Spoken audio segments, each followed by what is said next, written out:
大家好，我是西塔大叔 Jerry。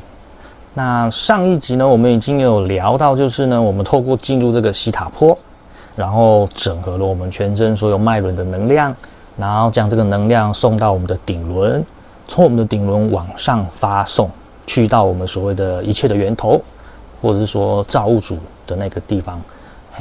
那我们今天呢，就要接着顺着来讲，就是西塔的世界观。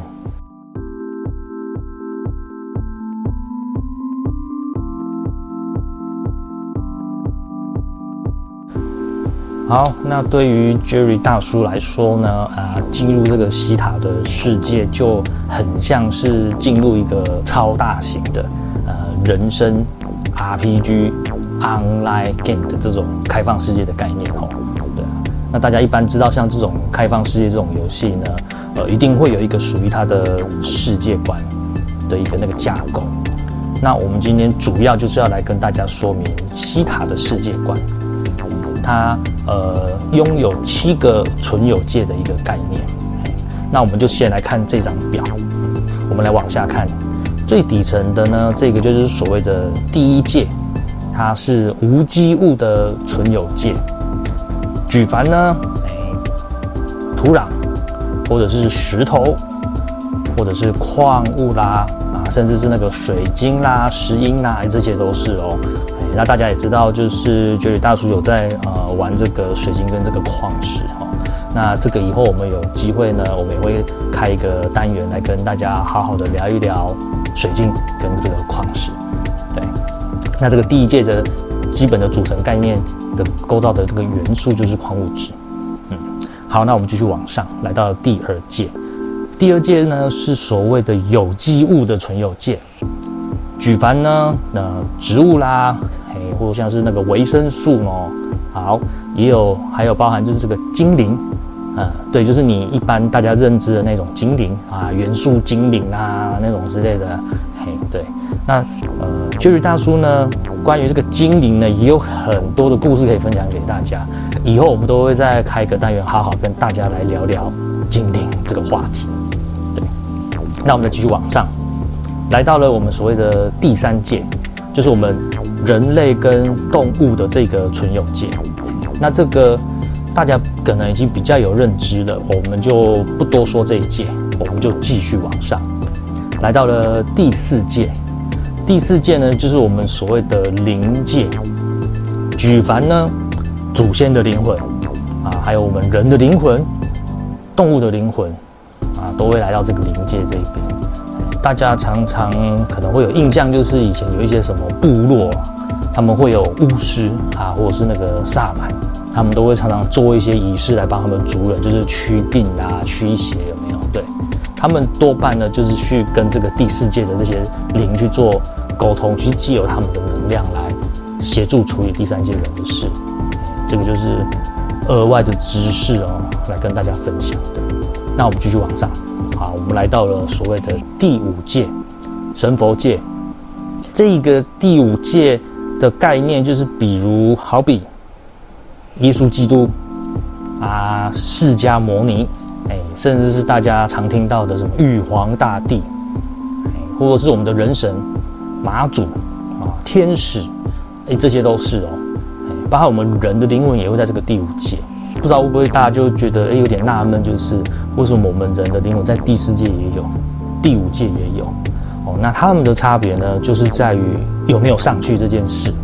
关于这个灵魂的这个话题呢，我们以后也会再开单元来跟大家好好的聊一聊。这个就是第五界的概念。好，我们再继续往上，来到了第六界。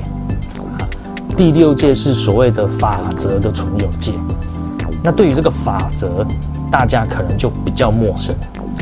举凡呢，吸引力法则，这个大家也蛮常听到的，或者是业力法则，这个现世报，大家也都很常听到，甚至有重力法则磁力法则之类的。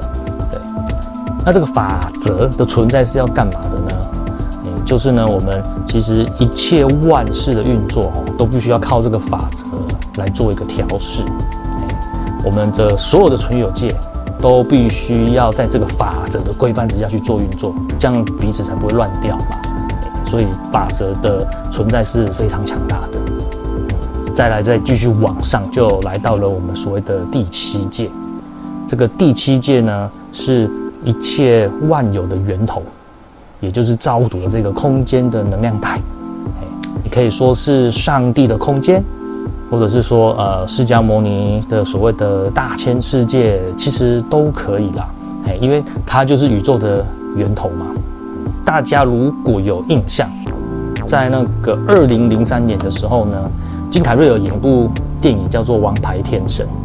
那戏里面这个天神呢，他就是处于在一个很极白的这个空间里面，他在那边办事情，他有办事做这样子。这个第七界的空间就跟那个很像，它就是一个珍珠白色的这个世界，它充满了纯粹的爱的能量。爱的能量呢，其实非常的强大，它几乎可以说是贯穿，甚至把这一切万事万物的运作呢，都把它交织在一起的一种很纯粹的能量。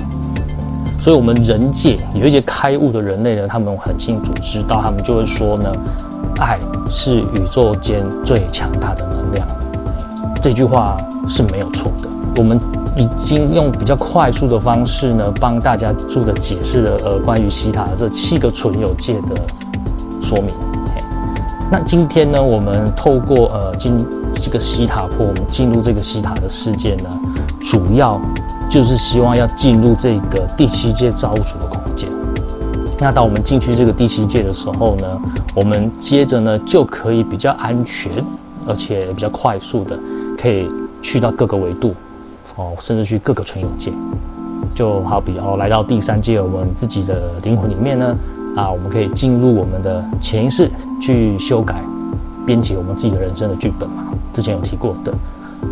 或是说呢，进入这个宠物的灵魂，我们可以跟它做沟通，然后去到第4界呢，去跟你的祖先去做沟通，甚至呢，Jerry大叔呢也有去到第5界去跟这个耶稣基督做过沟通，那就看你们相不相信这件事情了。对，所以这个只有真正进入西塔以后，自己体会是最清楚的。那以上今天这样的说明呢，您懂了吗？最后呢，就是我们已经花了差不多5集的内容来说明，就是这个西塔的基本的概念，有点硬邦邦的，但是没关系。接下来呢，我们的系列呢，主要呢就是会着重在分享，那我到底学了西塔可以干嘛？